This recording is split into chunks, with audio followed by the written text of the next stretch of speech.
Tony A, Radium Radio, all y'all motherfuckers. Guys, nothing but piece of pussies. I asked this person, hey man, can you help me start a podcast? He said, you go learn your own. Damn. And that was comedian George Perez. UrbanCon, let's just say someone got checked too. Someone from Radium Radio. We'll talk about me and my kids. We were homeless. We would live in the bathrooms. A lot of Latino podcasts are crybabies. MindBuzz, that guy's a beta male cuck, and she made up a lie and threatened my company. If you don't do a thing about it, I'm gonna sue you. I'm gonna have protests and everything. My company got scared and they fired me. What's poppin'? It's your boy Moses, aka Nomo, chilling right here inside the Let Out a Podcast. I got a very special guest in the building. I got Mr. Mega Man, host of the Long Beach Social Experiment podcast. And I have to say, me and Cindy, we come to Southgate a lot because she's a food blogger and I want to get into the food blogging game. And we just want to go to all the mom and pop places over Southgate, Long Beach, everywhere. Because my thing is, I love Chardbroiled Burgers. I want to know who makes the best Chardbroiled Burgers of all of Southgate. Talk to me on that. Yeah, welcome to Southgate. But speaking about those burgers, man, I think those are the best type of burgers. Like to me, it just tastes like LA. You feel me? Like those are the best burgers for sure. We have this place in Long Beach called Louis Burger the Third, and they make the best chili cheese fries. They put seasoning. The fries have to be just right. The cheese, but it's the chili, and I put ketchup on it, but it's hard to find those types of places because I'm a chili cheese burger guy or a chili cheese fries guy. So when me and Cindy, or if I go out to any cities, I want to know if their chili cheese fries or burgers are legit. You know what? To me, the best chili cheese fries are in Compton. I think it's also called Louis. It's on Bullied and Rosecrans. You gotta check that It's out. always in the fucking hood. You want to get shot, but it's fucking worth it, man. Yeah, if it's not dangerous, it's not worth. You know. I was gonna ask you, who makes the best menudo in Southgate? Ooh, Southgate. I have a little story into that. In Southgate, dog, I'm gonna be honest. My favorite menudo is Mr. Menudo from Compton. This is a coincidence. I had Mr. Menudo on my podcast. Okay. There was an incident, I guess, with Mr. Menudo and Mexi Papa Adventures. Yeah. And they were talking about who makes the best menudo. Okay. And I think Mr. Mexi Papi is like, this menudo place over here in Cudahy. And this other menudo place, it's on 10th and Alamedos in Long Beach, just like where I live. And they were going at it with each other because I hear the menudo game in your area is very competitive. Yeah, I think everything in my area is competitive, dog. Like it's always, man. even like Southgate it's always Southgate against the world.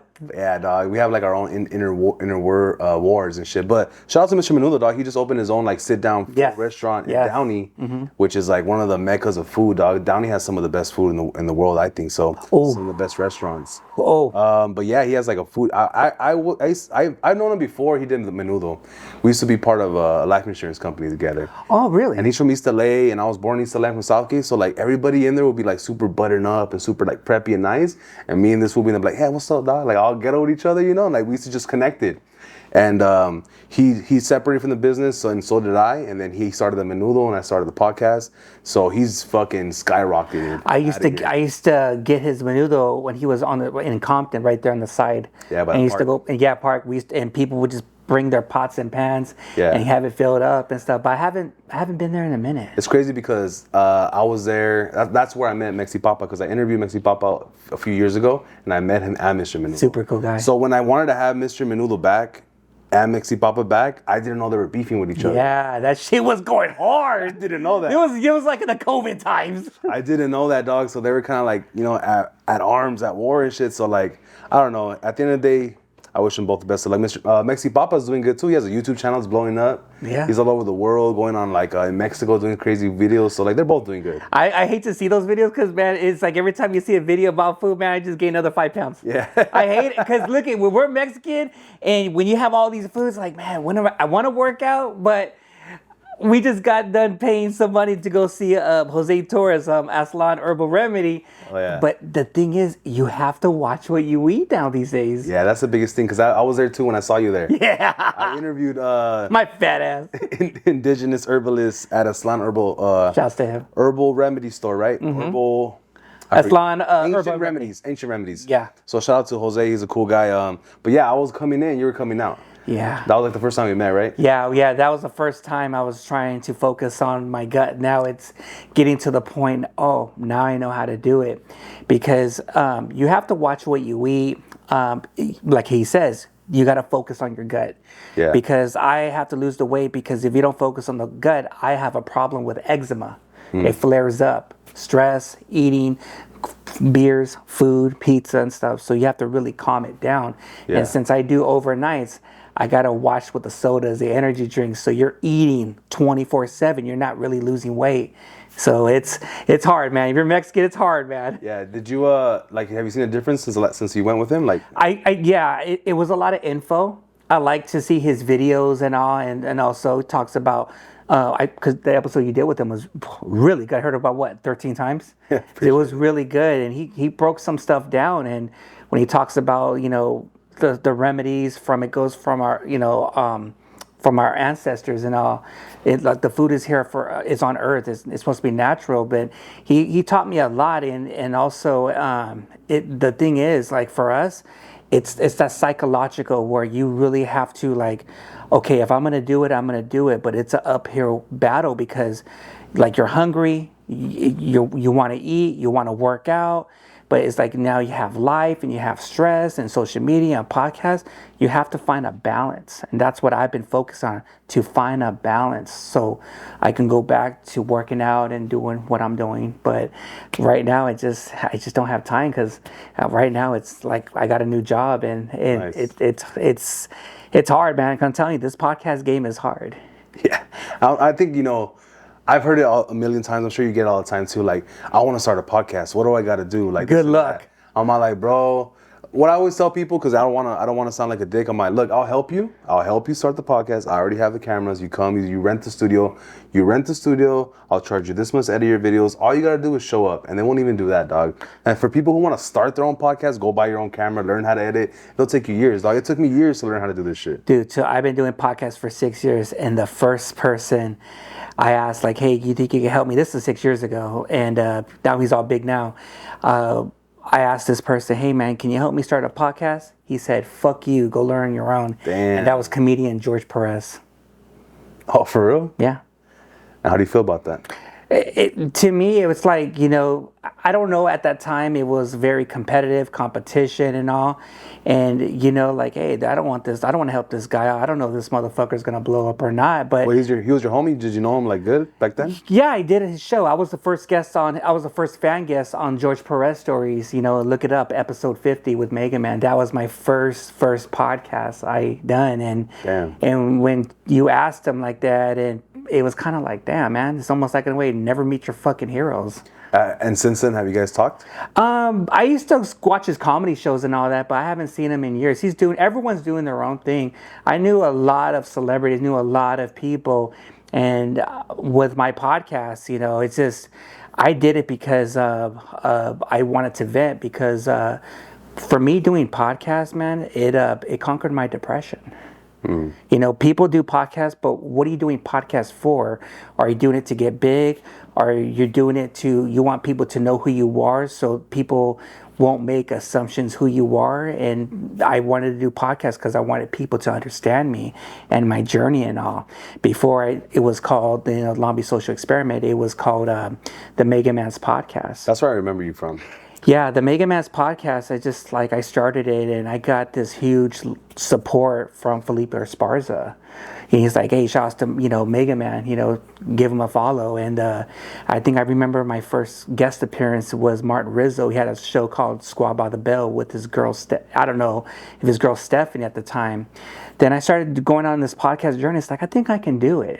And I was doing guest appearances and all, and my first celebrity guest I had was Tony A. the Wizard from Radium Radio. Then I had MC Poncho. Then I had the Hood Footy. Then I had Tanya Estrada. Then I had Tito Rodriguez, the Local Hearts Foundation, the Hood Santa. Had a lot of good people and all, but the podcast game, it took me on a journey because there's no podcast in that time, podcast book, for dummies. I just had to learn as I'm going. And of course, you're going to have your ups and downs. There was times I wanted to quit the podcast, but you know what? I love doing podcasts because now it's smooth. You know, you go through your ups and downs, but you know what? Would I go back and change anything? Not really, because I wouldn't be here talking to you right now. Speaking about your journey, dog, like where were you born? Where'd you grow up? Well, I was born in Long Beach, California, at Memorial Hospital, right there by Long Beach Boulevard. And my mom and my dad, we lived in the Harbor area in Wilmington, California, on Blinn and Ruby Dog Street. That's in Ghost Town. There's been a lot of stories about that area when it comes to the Bloods and the Crips. When it comes to the CIA was pushing the drugs, what was going on in the contrabands with Nicaragua, with Freeway Ricky, what was going on with the hidden nuclear warheads, the secrets from them boys were hiding that they stole from the United States, you know, because they needed those secrets, because what was going on in the 50s and the 60s, because all the Arab countries were surrounding the boys and they needed to defend themselves. So there's been a lot of history of the Harbor area in Wilmington, California. But once my mom and my dad, they were saving up, they said, hey, we got to get out of Wilmington. It was too violent in those times in the 80s and the 90s with the drugs and people getting killed and all. And a lot of people don't know this. There was a lot of kids getting kidnapped. A lot of hookers were being raped and killed. They were dumping their bodies. When you were a kid? Oh, yeah. This was back in the 80s. Any of your homies got kidnapped?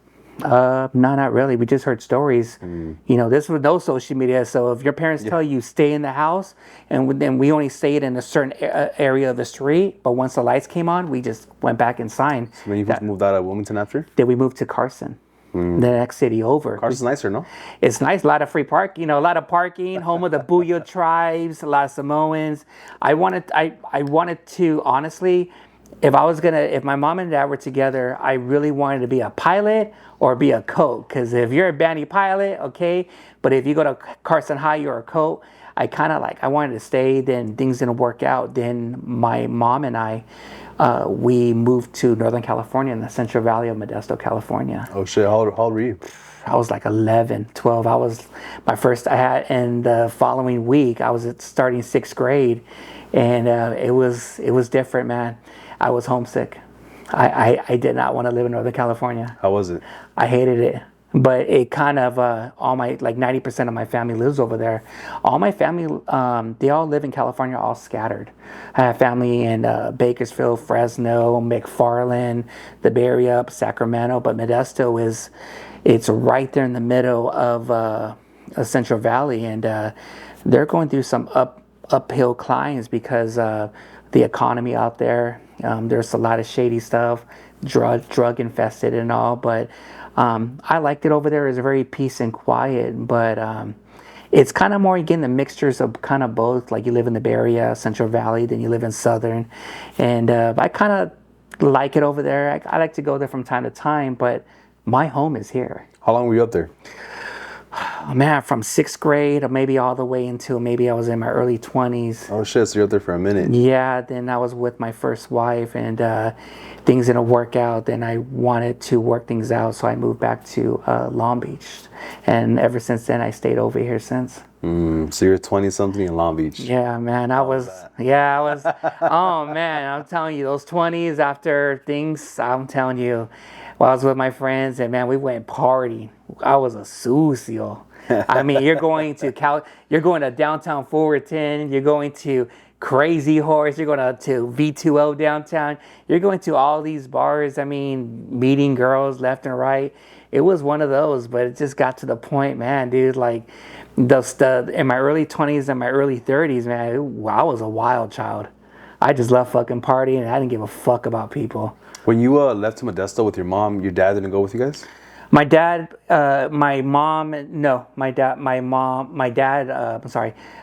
remarried. Okay. My dad had someone on the side. As soon as you guys left, he remarried? Yeah. Oh, yeah. How's your relationship with your dad?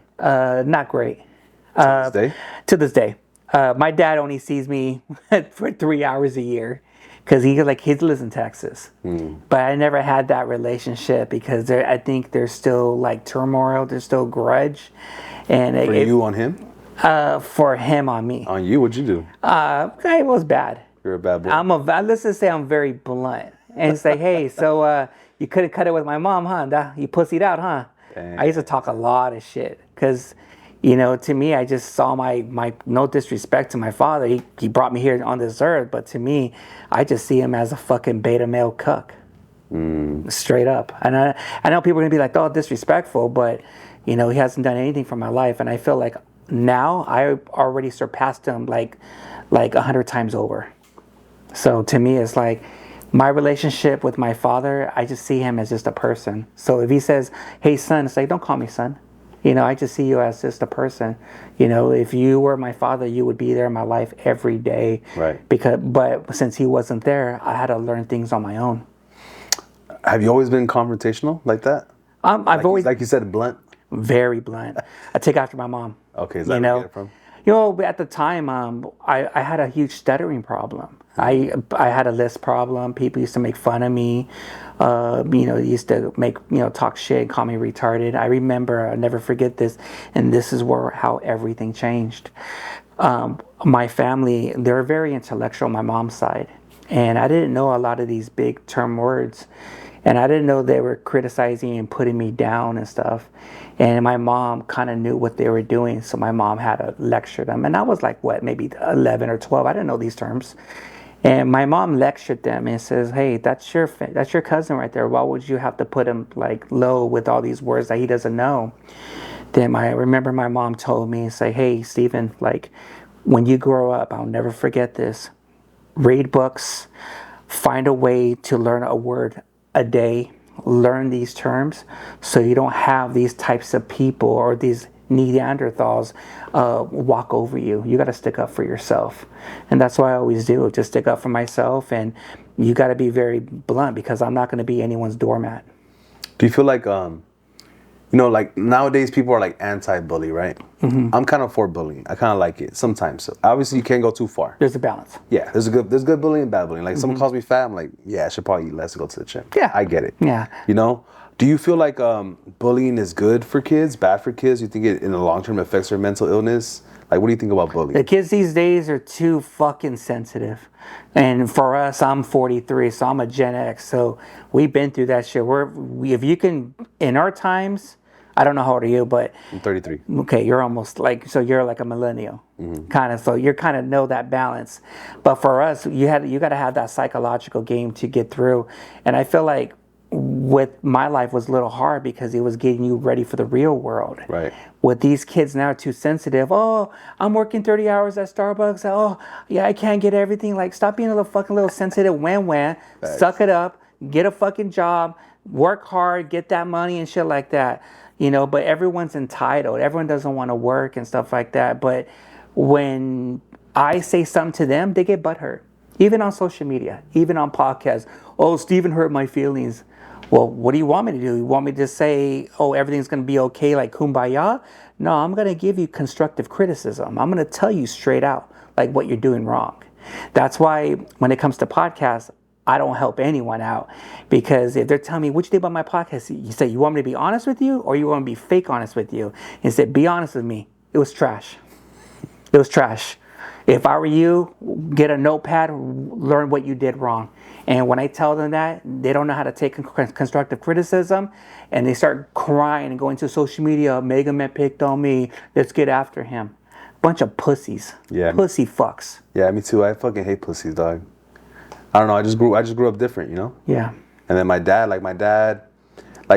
was old school. Like he had a special belt just to hit us with. You know what I mean? Bro, I had crack the whip on us. Dude, I hit all my dad's belts. It's like I can't even find a belt to wear for church, man. Where's all the belts? I buried them. There was like skinny belts. Those hurt like fuck. Yeah. You know, like those thick ass belts. Like, oh, we're in the ranchos. Oh, fuck this shit. This is gonna leave marks and shit. And of course, at the time, you know, I hated him for hitting me. But now looking back, I was like, I was out of line. You know, like, yeah. I used to have a babysitter for a couple years, and like, I don't know. I guess I was mad that my parents would always be at work, so I'll like revolt and call her like a bitch sometimes, and my sister would snitch on me, and then I'll get my ass kicked. And then looking back, I'm like, I was being a little bitch, you know. So like, I get it, but like, you know, for me, like cracking the whip or bullying, I think it's necessary, but there's also it's a thin line. You need that. Yeah, it's just like, come on, it's a snap out of it, but what can you do? I mean, it's just the generation is too weak, but Hey, but man, it took a lot of years just to be where I'm at because I mean, I'm telling you, I was a kid. I was like the Mexican Dennis the Menace. Oh, you're a bad boy, huh? Oh, I was fucking bad with no You know silver teeth. malo. No silver teeth. I'll tell you, silver teeth, man, they're fucking bad, man. But I kind of like grew out of it, you know, and started getting my life back together again. And I kind of like more like, oh, looking back, what my dad hit me or my mom scolded me, it's teaching me reality. Like, yo, if you're gonna go on this path, either you're gonna get in trouble, you're gonna go to jail, or you're gonna end up 6 feet under. So When you moved back to Long Beach, did you ever like was it rough? Were people helping you? Were you down bad? Like ups and downs as far as like moving from a whole different side of California? Because California is big, so like Central Valley or whatever, Central California can be a culture shock coming back to Long Beach, right? no, it was kind of more like I was more like it's a chameleon, because when I was living in Southern California, I would go visit my family up north. We would take the Amtrak train, so we were seeing everything. So I'm seeing all of California. So to me, wherever I go, I can kind of already blend in and be a chameleon and settle down. If it's the slow life or the fast life, but it was cool. I mean, when I moved back to Long Beach, you know, I was going through some ups and downs and everything, but I had to figure my way how I was going to make it over here. I mean, if I was to make it here now, I wouldn't make it because, I mean, everything's going up. But at the time, the economy was going good. There was a little like recession when Obama took office, you know, and no one was buying property. Like you couldn't find a job and stuff. But I kind of pulled through. I kind of figured things out and see how the world's going to, you know, gravitate towards me and how am I going to conquer it and maneuver obstacles to make it to another day. Because there was times I would have money and there was times where I was homeless. Me and my kids were living on the streets. Yeah, tell me about that. How was that? So what happened was I was with someone who I have a daughter with. I won't mention her name, but things didn't work out. And I was staying with my aunt, which is my dad's sister. And I thought I was going to stay there for a couple months and, you know, start over.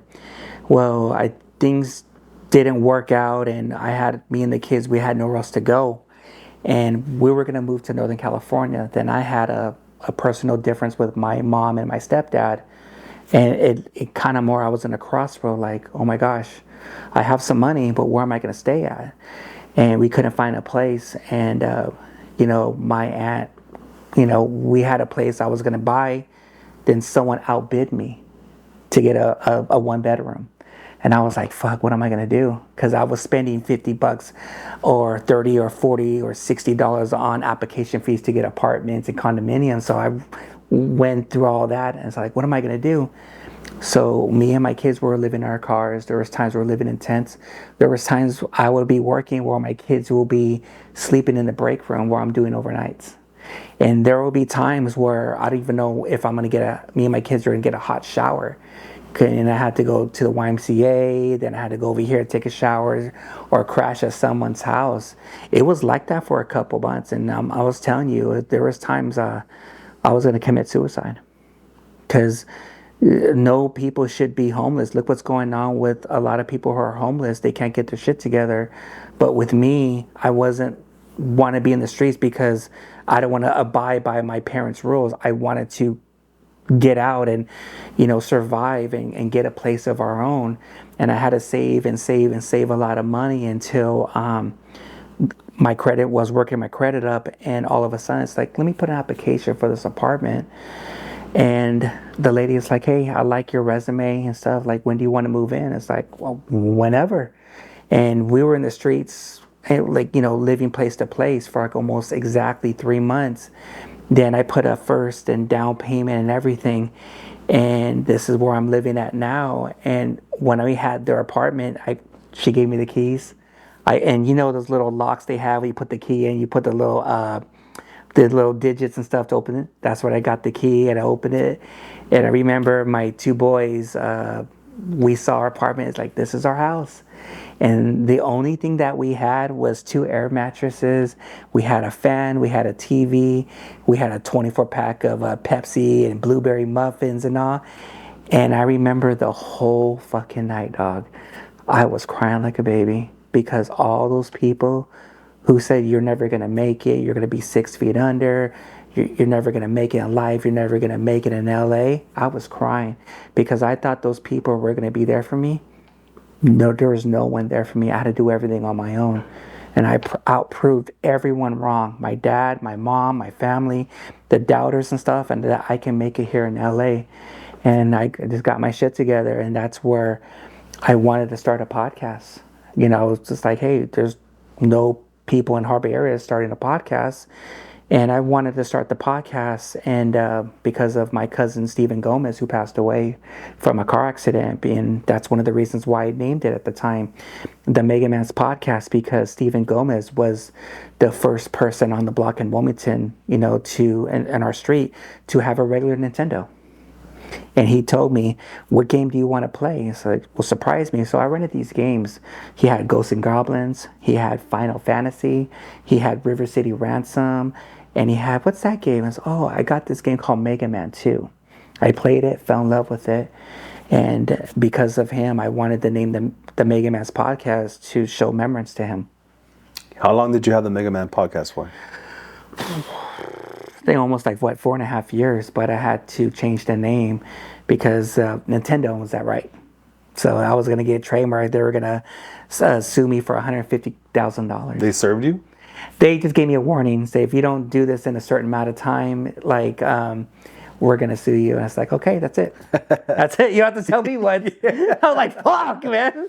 I mean, it's a catchy name, Mega Man's Podcast. And that's when it was coming out when I was starting the podcast, bringing all these celebrities and all, like the Mega Man, then doing the Mega Man After Dark, some crazy stuff when I used to go online on the Mega Man's Podcast. I mean, I had girls flashing their titties.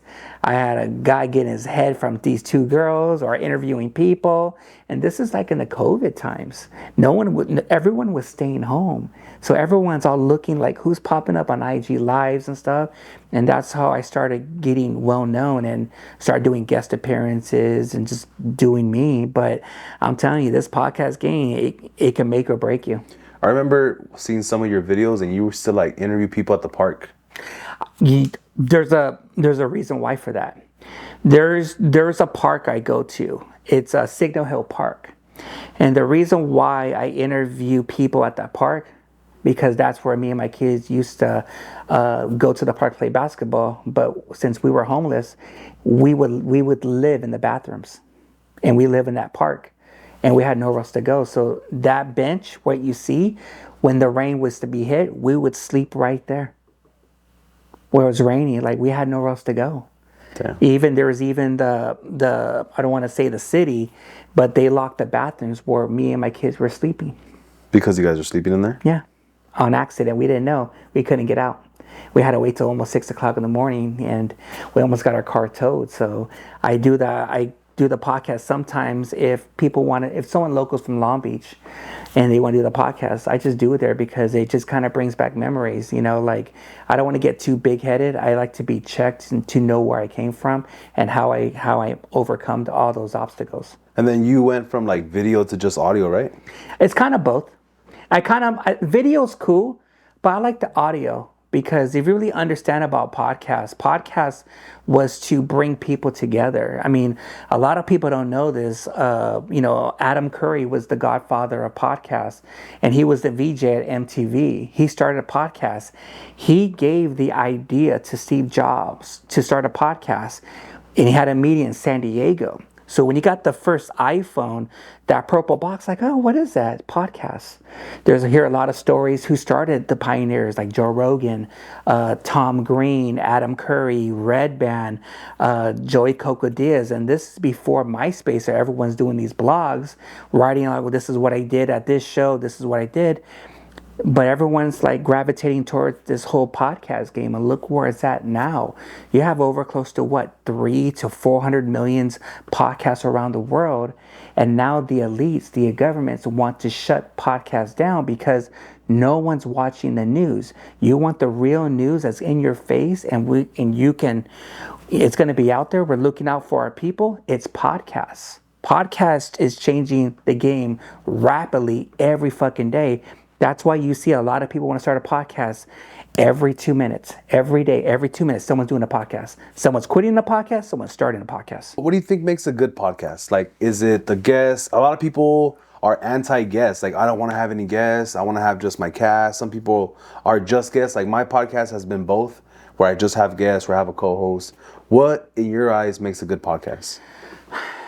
That's a very, very good question.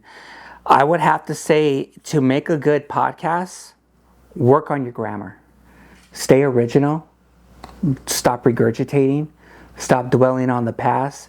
And you got to find the right people for your show.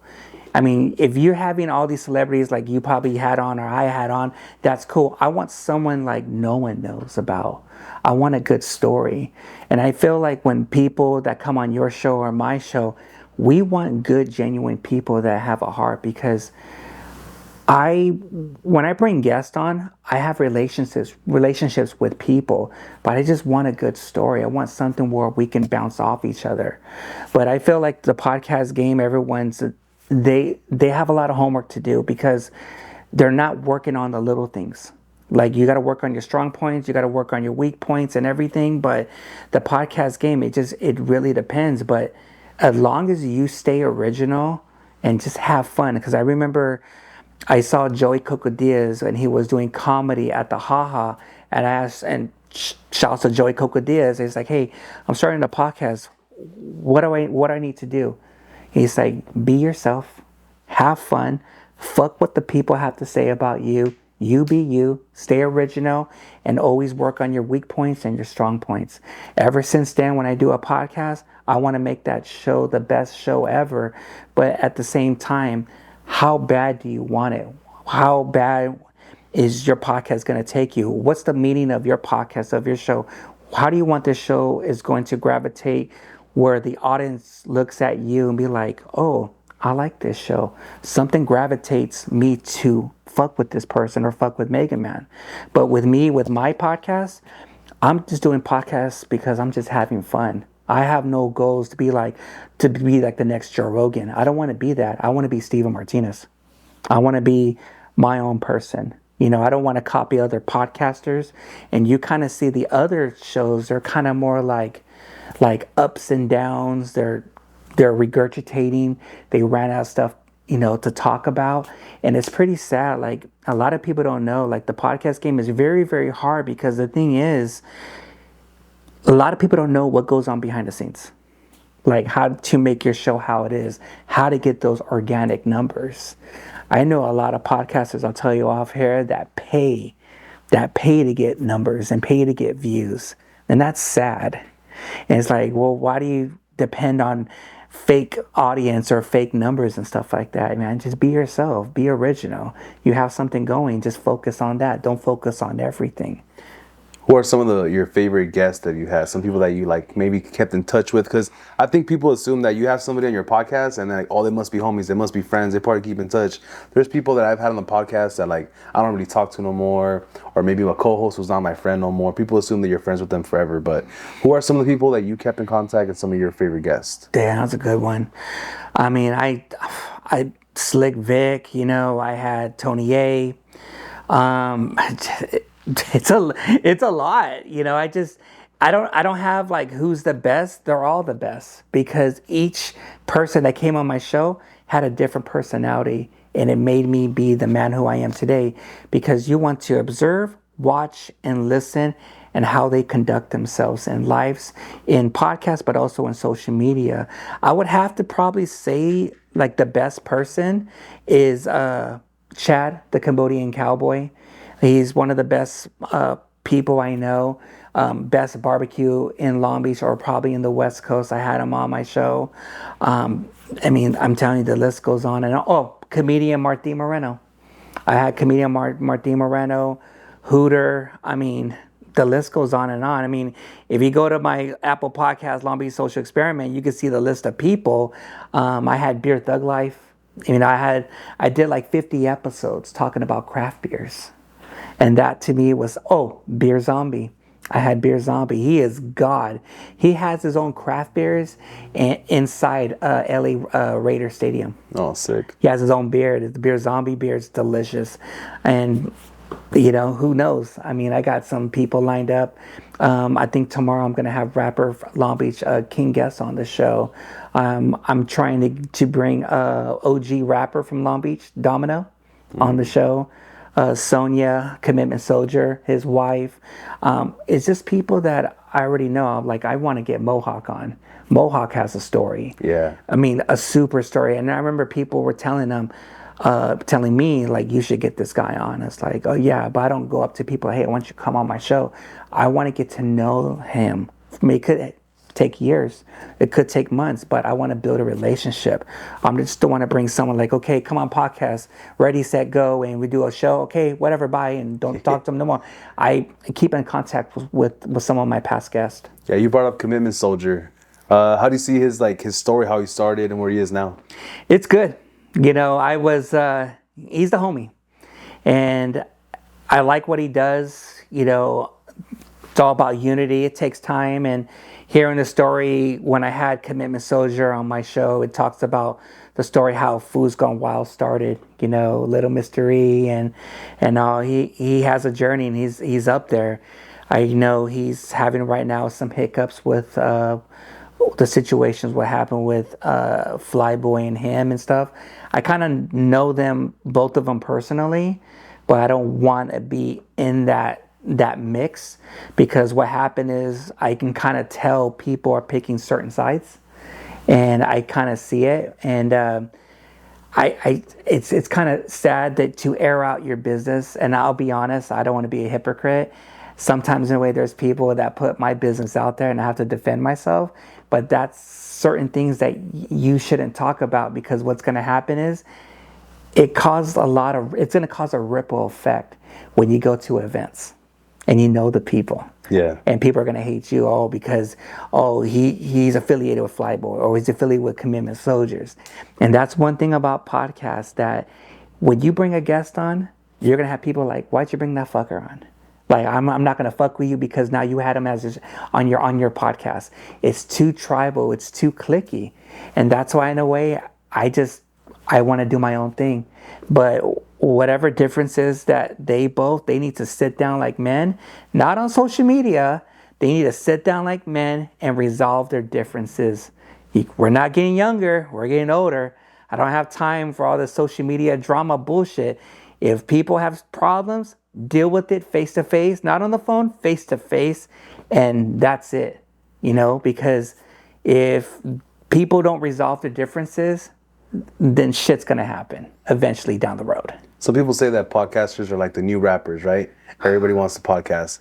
What are some of the podcast wars that you've been a part of, or you noticed that you're happy to share with us right now? The podcast wars. I mean, we got the guy. We got like Puro Cultura. I mean, Jose Ramos, or this fake page.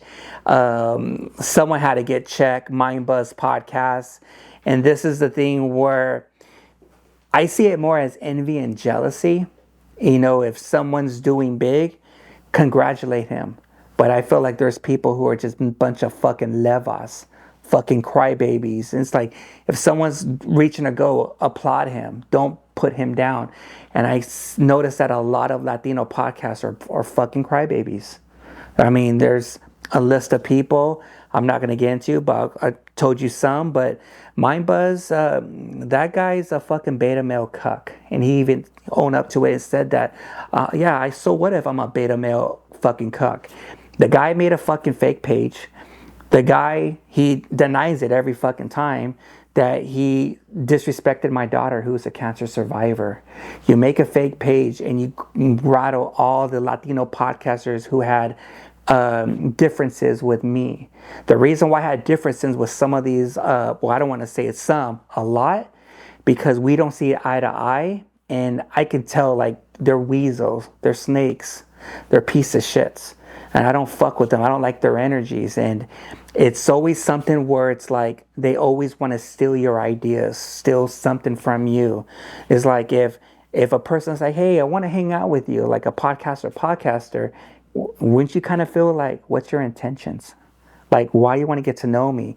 It's almost like they want to steal your ideas and stuff. It's like, but I kind of see it more as like energy vampires. And they go on to the next. They go on to the next.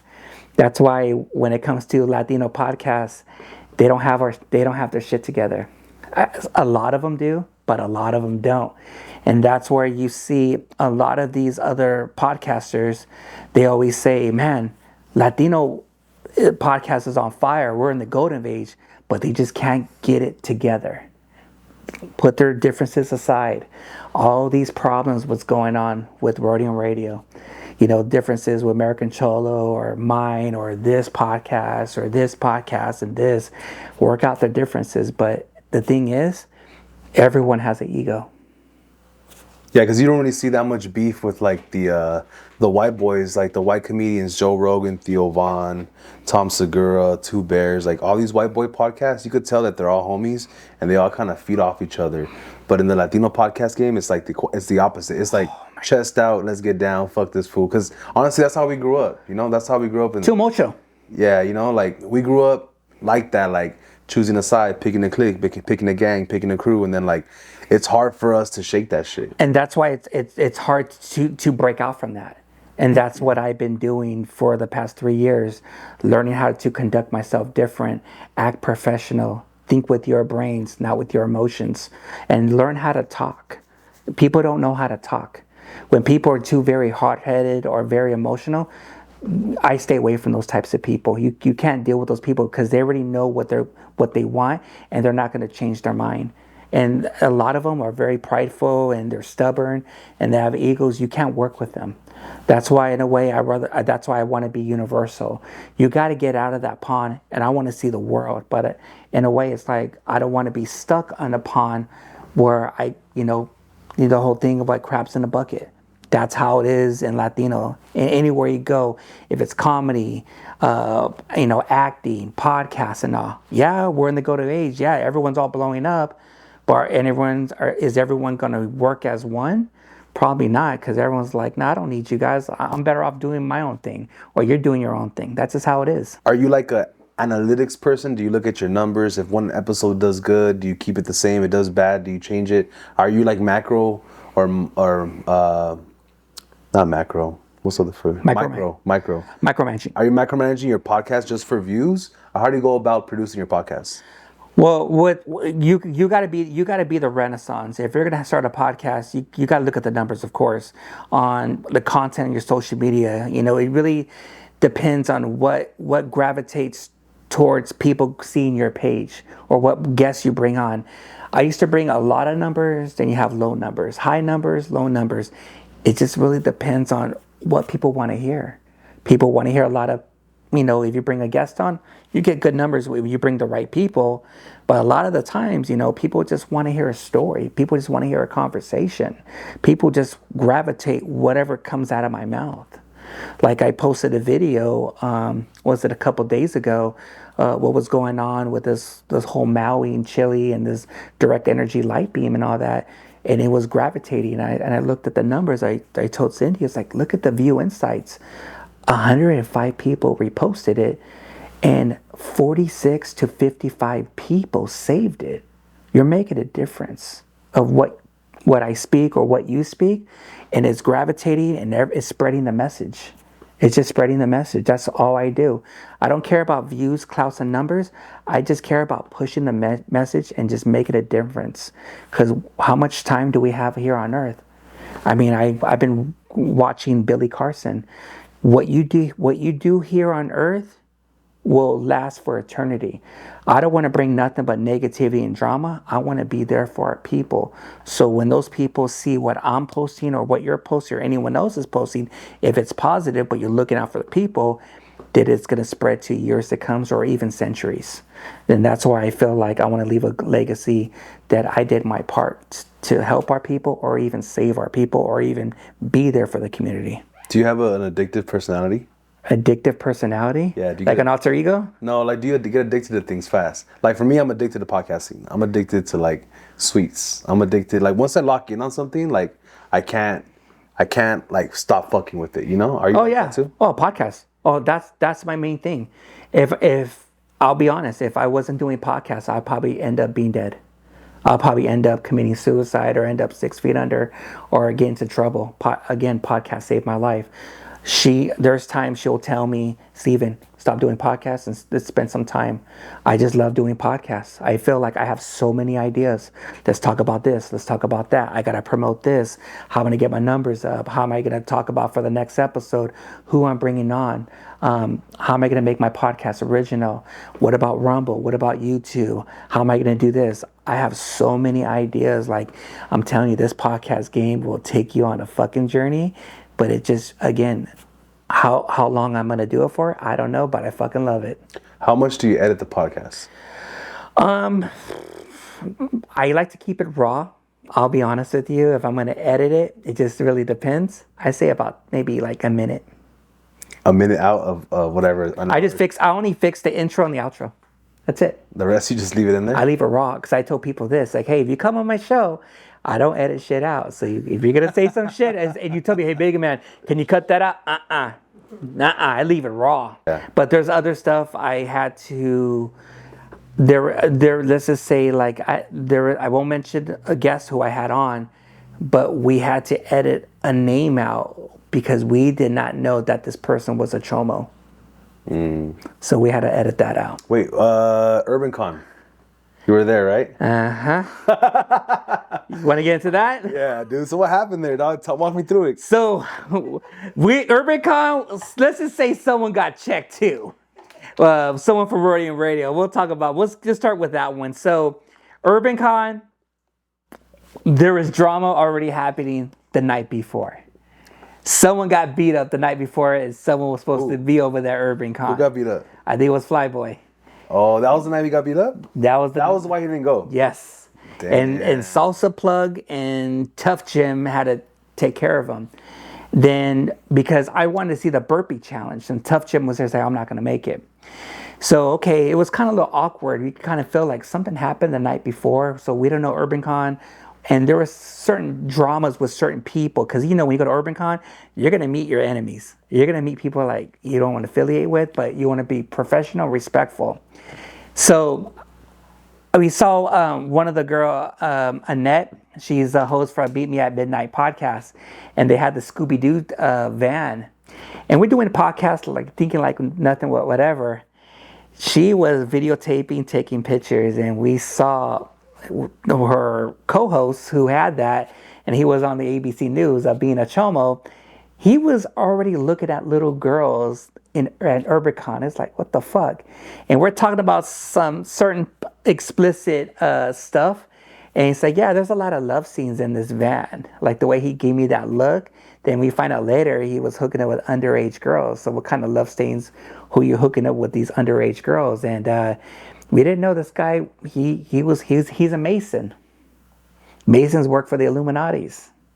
So we don't know all this stuff. What does that say right there? Epstein's Island, all this weird stuff. And he was talking about all these creepy stories. And I was like, what the fuck? Then when we saw what was on ABC News about him being arrested from that situation, everyone was blowing me up on the phone. Do you have any pictures? Can you delete it? There was even models, celebrities. They were deleting everything because they didn't want to be a part of all that stuff, what was going on. It was crazy, man. So you don't really know him? You were just part of that podcast for that one episode with him? Yeah, just because they had me as a guest. I didn't know anything, and he started following me. Something was kind of iffy, and I just blocked him, and I saw this hate. He was like... So what happened to him?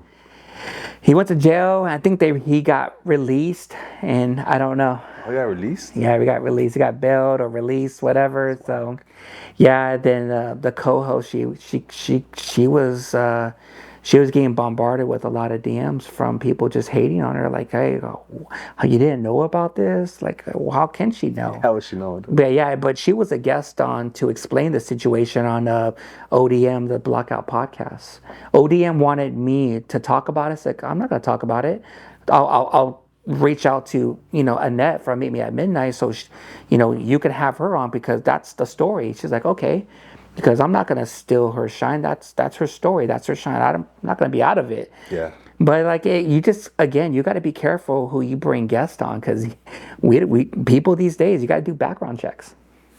Got to do backgrounds. And there was another situation at UrbanCon, and this guy Norbies, he does that news Norbies when Radium Radio.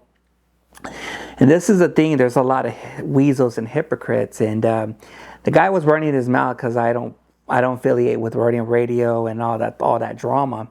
And he was talking all his shit, everything on YouTube and on other platforms.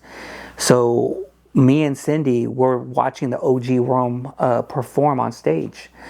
And here comes Norbies coming, like, he trying to turn around like, oh, hey, what's up, Mega Man? I ain't fucking with you, man. Get the fuck out of here, dude. And he kind of looked like, oh, and he went like that. And that's what I said. Fuck you. Fuck Tony A. Fuck Radium Radio. Fuck all y'all motherfuckers. Guys, nothing but piece of shit pussies. I don't want to be affiliated with them. All this fucking drama. All you see. That's why Radium Radio is getting clowned on left and right by Haters Road. You just got to be careful with people. And the sad thing about it is, I was cool with this person or cool with certain people, but their true colors will come out and I get fucked over, or people talk shit about me. But I helped a lot of people. They can deny it, but dude, no matter if you help a lot of people out, you don't know those people are going to be backstabbing you or this, whatever. But me and Cindy were just having a good time at UrbanCon, and we don't affiliate with people like that. We move different. We don't want to be around that drama, but we don't entertain it as well. But you had Tony A on your podcast, and then 2 times. Now you don't fuck with him. He don't fuck with you. I don't. No. Why would happen? It's just beefs, like all this, because he's gonna say his shit, and he says I say mine, and this all is related to the situation with him and that woman, Sandy Pants. I got fired from my job for sticking up for Tony A. I got blackballed in the Latino podcast game. I got fired at work. I got, no one wanted to fuck with me in the craft beer game and all that shit. I got a lot of shit, man. And because of that, I don't want to be near that person. It's nothing but negativity. Because something he said? A lot of stuff. People think like, oh, this is how Mega Man is and stuff. And, oh, I heard this, I heard that. Well, you have my number. You want to talk about it? Want to man up and say what you have to say? Nah, but they just run their mouth, talk shit. So when people talk shit about me, then I'm going to be on defense mode. I'll be like, oh, you're going to talk shit? Then I'm going to say shit. Back and forth, back and forth, back and forth. How did they get you fired, though? What happened was that woman, which the whole situation with Tony A, she made up a lie saying like I was harassing her and stuff, and that she stepped foot in my store. I worked overnight. How can I see you when the doors close at 12 o'clock in the morning? How can you say I'm harassing you if I don't work in the daytime? And she made up a lie and threatened my company. If you don't do a thing about it, I'm going to sue you. I'm going to have protests and everything. My company got scared and they fired me. And the weird thing about it is, Norbies, when that time I did the podcast on a Monday, I got fired on a Wednesday. Norbies was there, and I told the situation, I guess he told Tony A from Radium Radio, like, hey, this is what happened. It's like, oh, shit. And I guess that was it. So a lot of people are like, that's kind of fucked up. And this is the thing, when you're really going to be supportive, you got to be careful, because you don't want to be supportive because there's a lot of people going through a lot of personal matters. But it was drama. And it's all because of Street Post Podcasts. Bobby, he called me and told me, hey, Steven, I got this interview. And I was at Harkins watching the movie with my boys. I got this interview. I interviewed Sandy Pants, and I told him, if I were you, don't put that episode out. It's gonna be a ripple effect. Now I'm gonna put it out. All this drama, not knowing that this woman, Sandy Pants, has a lot of fake IG profiles and everything, and trolling and all that. It was pretty bad. And because of that, I took a break from podcasts. At the same time, My son has a stroke. All this. Can't deal with this shit no more. It was just too much drama. That's why, in a way, with this whole Latino podcast, when you air out, people's business and you see people's stories and all, dude, it's pretty bad. It is really toxic. And because that, my relationship with me and him, I'm good. I'm good. I don't want to be affiliated with them. Even though we're from Wilmington, if I see him and Tony said, hey, Megan, I want to talk to you, I want to be like this. Fuck you. I don't want nothing to do with you. Damn. Yeah, I never heard about that girl before, Sandy Pants. What is she, like a podcaster too? Podcaster. It was drama. I mean, everything is just the whole situation. I mean, even like when Tony A was posting some stories and posted a story showing her giving head to some guy on a story, I was like, this is too far. Damn. So he posted that. This is all in COVID time. So, oh yeah. But she came after you. Joe, she came after everyone. Oh. Anyone who was affiliated with Tony A. Anyone who was affiliated. It was crazy. And that's why, in a way, I don't want to be around that drama or anyone. You just got to be careful, man. He's telling you, these Latino podcasters, they could be your friend, but fuck, they'll stab you in the back, dude. A lot. You just got to be careful, man. Got to do your homework. That's crazy, dog. Yeah. That's a mindfuck right there. I can't even think right now. That's why with other podcasters, they tell me, hey, Megan, man, I have this guest on. Hey, Megan, man, I'm going to be a guest. Do you know this? It's like, I'll be like, watch out. Watch out for that podcast. I heard stories about that podcast, this one, celebrities. You got to watch your P's and Q's. I didn't know I was going to have 3 guests on. 2 guys and a girl. They're all different dates. Didn't know they were registered sex offenders. Damn. You got to do your background checks these days. That's crazy. Yeah. You found out before or after? I found out before. I was like, hey, I got scheduled dates. And these were like 3 months in advance. But I had time, did my homework, like, oh. Because, come on, you put your business out there on social media, someone's going to find out. Someone's going to find out where you live, who you affiliate with and all. It's all right there. But the podcast game and social media, it can make or break you. All right, let's take a twist with the pod right now. What do you think about Alex Jones?